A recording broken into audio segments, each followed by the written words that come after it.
Em nosso estudo de hoje está no Evangelho de Mateus, capítulo 18, versículo 33. Não devias tu igualmente ter compaixão do teu companheiro, como eu também tive misericórdia de ti? São palavras do Cristo, de Jesus. Emmanuel comenta na lição 20 do livro Caminho, Verdade e Vida, o companheiro. Em qualquer parte, não pode um homem agir isoladamente, em se tratando da obra de Deus que se aperfeiçoa em todos os lugares. O Pai estabeleceu a cooperação como princípio dos mais nobres nos centros das leis que regem a vida. No recanto mais humilde encontrarás um companheiro de esforço. Em casa ele pode chamar-se pai ou filho, no caminho pode denominar-se amigo ou camarada de ideal. No fundo, há um só Pai que é Deus e uma grande família que se compõe de irmãos. Se o Eterno encaminhou ao teu ambiente um companheiro menos desejável, tem compaixão e ensina sempre. Eleva os que te rodeiam, santifica os laços que Jesus promoveu a bem da tua alma e de todos os que te cercam. Se a tarefa apresenta obstáculos, lembra-te das inúmeras vezes em que o Cristo já aplicou misericórdia ao teu espírito. Isso atenua as sombras do coração. Observa em cada companheiro de luta ou do dia uma bênção e uma oportunidade de atender ao programa divino acerca da tua existência. Há dificuldades e percalços, incompreensões e desentendimentos? Usa a misericórdia que Jesus já usou contigo, dando-te nova ocasião de santificar e de aprender. Existem duas situações para a gente analisar no nosso convívio social aqui na Terra. A primeira é da gente fazer um esforço muito grande para aprender a respeitar a individualidade de cada um, como cada um pensa, e entender que a pessoa não deve pensar exatamente como eu penso. Você querer exigir que a pessoa pense igual a você é uma característica muito grande do egoísmo e do orgulho. E a segunda situação é que quando você consegue atingir esse ponto, você vai ser convidado a viver com pessoas, você vai ser, não é uma opção. Você vai viver com pessoas que também vão querer escravizar você aos pontos de vista dela. Então a pessoa vai querer que você professe a mesma religião, que você tenha a mesma visão política que ela, vai querer que você torça para o mesmo time de futebol. E eu toquei em 3 assuntos aqui, política, religião e futebol, que são os mais polêmicos, normalmente, para quem é brasileiro aqui igual nós. Mas a gente vai conviver, no primeiro lugar, com a necessidade que nós temos de nós aqui aprendermos a respeitar as pessoas que estão ao nosso lado e, segundo, conviver com pessoas que também não sabem respeitar a nossa maneira. Então é um aprendizado que ele fala para a gente, isso em qualquer parte, no recanto mais humilde, você vai encontrar um companheiro de esforço. Se for dentro de casa, você vai chamar ele de pai, de mãe, de filho, de esposa. Mas se for na rua, você vai chamar ele de amigo. Se for no trabalho, você vai chamar ele de companheiro de trabalho.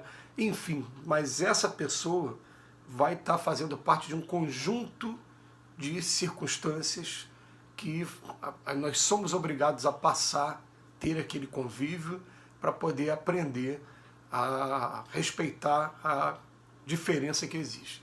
Tudo que a gente precisa mais aprender nesse mundo é conviver com os diferentes de nós. E a gente, conforme vai fazendo isso com um propósito, a gente coloca realmente como objetivo, eu quero aprender isso. Eu vou começar a entender assim, por que fulano pensa desse jeito.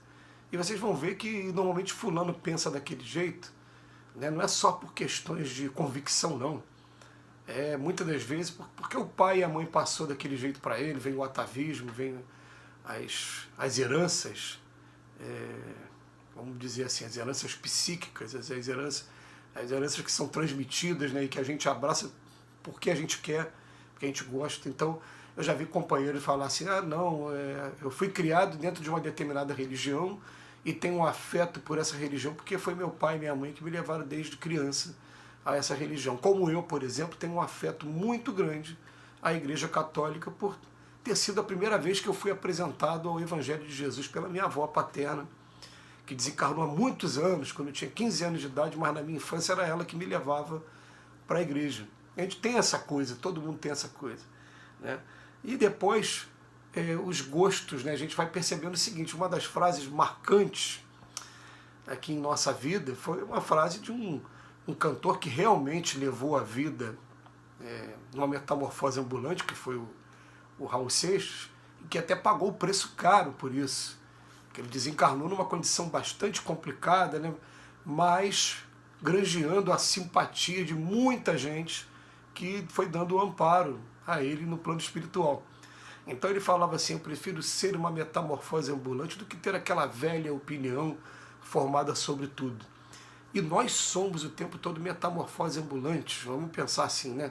Uns de maneira mais lenta, outros de maneira mais rápida, mas assim, a gente vai percebendo o seguinte, aquilo que precisa ser mudado, ele vai ser mudado naturalmente, a gente querendo ou não, vai ser mudado através da dor, através do amor. Então a gente vai ter essas duas opções. E tem coisas que não. Então eu me lembro até de uma vez uma pessoa virar perto de mim e falar, mas vem cá, você ainda está frequentando o centro espírita? Eu falei, mas como assim ainda está frequentando o centro espírita? Fiquei pensando isso comigo, né?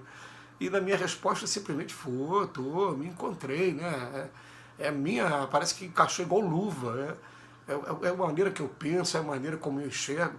Mas é interessante a pergunta, que você ainda está, por quê? Porque ela, na verdade, está vivendo uma fase ainda de busca, ou até pode ter encontrado aquilo que tem mais afinidade e acreditar que aquilo que só porque faz bem a ela vai fazer bem a mais alguém e querer também, de certa maneira, exigir que você experimente a mesma coisa, a mesma sensação que ela está tendo, o mesmo prazer que ela está tendo. E a gente tem que começar a compreender isso, gente. Às vezes a pessoa, de certa maneira, violenta a nossa maneira de pensar, porque faz bem a ela quer que faça bem a você também. E a gente tem que ter um tato, um cuidado muito grande de mostrar para aquela pessoa, faz bem a você. A mim, nesse momento, não faz bem. Eu me lembro de uma vez, né, do meu pai, ele tem uma conversa comigo, e ele fala para mim, poxa, eu queria tanto um dia poder despachar com o meu filho juiz, e eu virar para ele e falar, pai, mas vou falar com o seguinte para o senhor, o que o senhor preferia ver, né? Um filho juiz cheio de processo na frente para decidir a vida dos outros e infeliz com aquilo que está fazendo, ou um filho feliz com o que está fazendo? E tive a conversa com ele, ele olhou para mim sinceramente e falei, não, eu quero que você seja feliz. E acho que a partir dali ele começou a respeitar mais, mas é um desejo dele, é a vontade de todo pai. Né? Eu, por exemplo, a minha vontade com relação às minhas filhas é que elas constituam a família delas, sejam pessoas felizes e tenham a carreira que elas escolherem. Mas às vezes a gente idealiza para os nossos filhos que eles deem continuidade àquilo que a gente começou, ou então que exista determinada profissão, e a gente tem que tomar um cuidado muito grande de não escravizar também os nossos filhos aos nossos pontos de vista.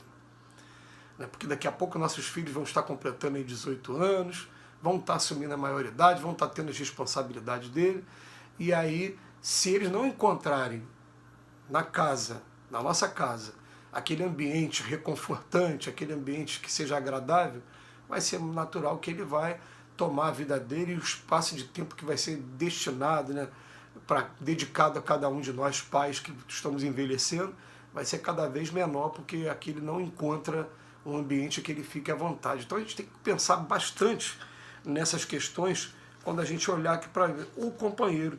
Porque o que o Emmanuel fala para a gente aqui, no fundo, o que há é um só Pai, Deus, que é Deus, e uma grande família que compõe os irmãos. Então, pela própria lei magnética e do universo, de afinidades, se eu resolver agora renovar totalmente a minha vida, eu vou para um outro lugar, eu quero encontrar pessoas completamente diferentes de mim. Gente, não vai acontecer, você vai chegar em outro lugar e você vai atrair para o lado de você aquelas pessoas que têm aquilo que você precisa para você evoluir. Então você pode até se enganar durante algum tempo.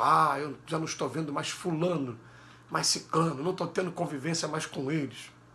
Mas com o tempo você vai perceber, tão impaciente como aquele é esse agora novo, tão ciumento como aquela era, agora é essa nova. E vai ter situações que vão atrair. Então a gente tem que pensar numa coisa. O que ele coloca aqui para a gente? Ele fala, se a tarefa apresenta obstáculos, lembra-se inúmeras vezes que o Cristo aplicou misericórdia ao teu espírito. Há dificuldades e percalços e compreensões e desentendimento, usa a misericórdia que Jesus usou com a gente. Vamos aprender a perdoar e aprender agradecer a Deus a oportunidade do convívio.